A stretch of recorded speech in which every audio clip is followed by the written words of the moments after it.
La première correspondance est une correspondance adressée au président du Sénat de la République par le Premier ministre. Monsieur le Président, j'ai l'avantage de vous informer que le ministre de la Justice et de la Sécurité publique, Maître Josué Pierre-Louis, a présenté sa démission dans la matinée du 22 novembre 2011. Je vous saurai gré d'aviser l'Assemblée des sénateurs que M. Pierre-Louis ne se présentera donc pas à la séance d'interpellation du Sénat fixée à 1h de l'après-midi ce 22 novembre 2011.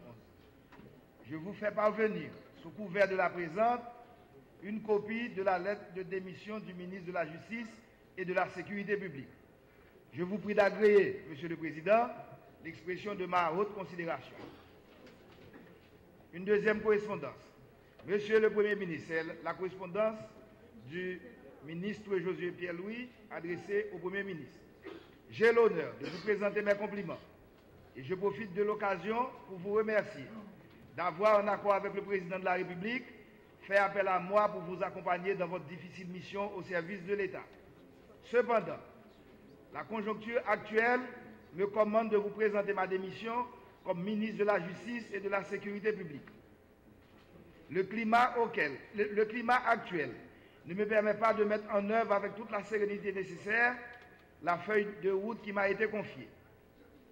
Soyez assurés de ma disponibilité à mener le noble combat en vue de l'instauration irréversible en Haïti d'un véritable état de droit. Je vous prie d'agréer, Monsieur le Premier ministre, avec mes patriotiques salutations, l'expression de ma très haute considération. Troisième correspondance.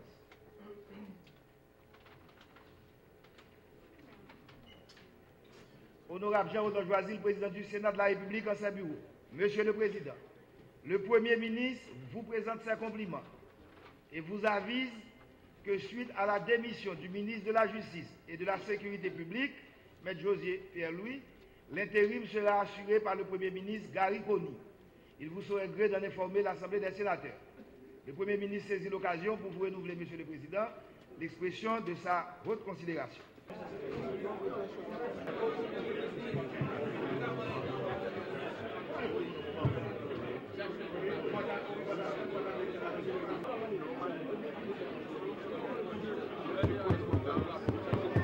Haïti est un État souverain, indépendant, libre et démocratique.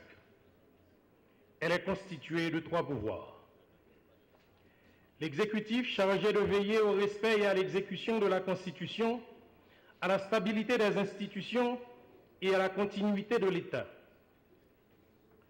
Le législatif qui a pour mission de rédiger les lois de la République, légiférer, et de contrôler l'action gouvernementale. Il est formé du Sénat et de la Chambre des députés. Le judiciaire, dont la mission est de donner la justice à qui elle est due, sans distinction de race, de classe et de religion. Ces 3 pouvoirs sont appelés en toutes circonstances à cohabiter, à vivre ensemble pour sauvegarder la souveraineté de la nation, favoriser le bien-être du peuple et garantir la sécurité des vies et des biens.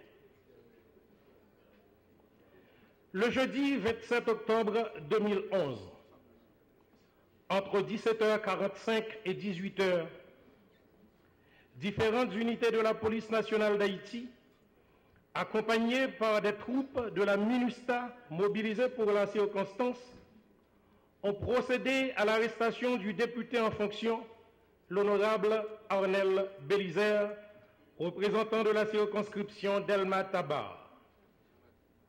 Les rumeurs qui circulaient depuis tantôt une semaine se sont enfin concrétisées.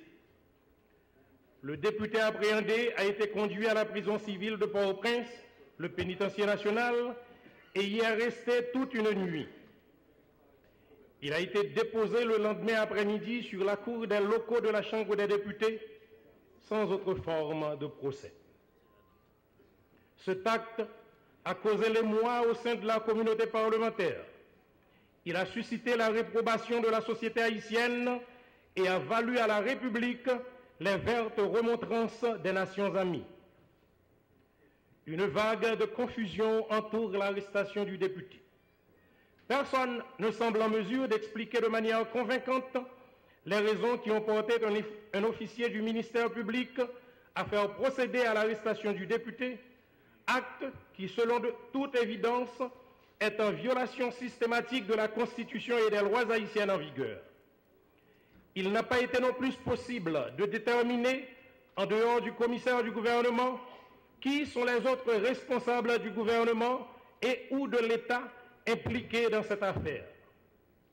Le Sénat de la République d'Haïti s'est donc retrouvé dans la situation d'exercer ses prérogatives constitutionnelles en se proposant d'identifier les causes profondes à la base de ce dysfonctionnement des structures de l'État afin d'éviter que cela se reproduise dans le futur et de demander des comptes à tout membre du gouvernement ou tout fonctionnaire de l'État ayant à un titre ou à un autre une responsabilité dans cette affaire. À la séance d'interpellation du ministre de la Justice, Maître Josué Pierre Louis, et du secrétaire d'État aux Affaires étrangères, M. Michel Pierre Brunache,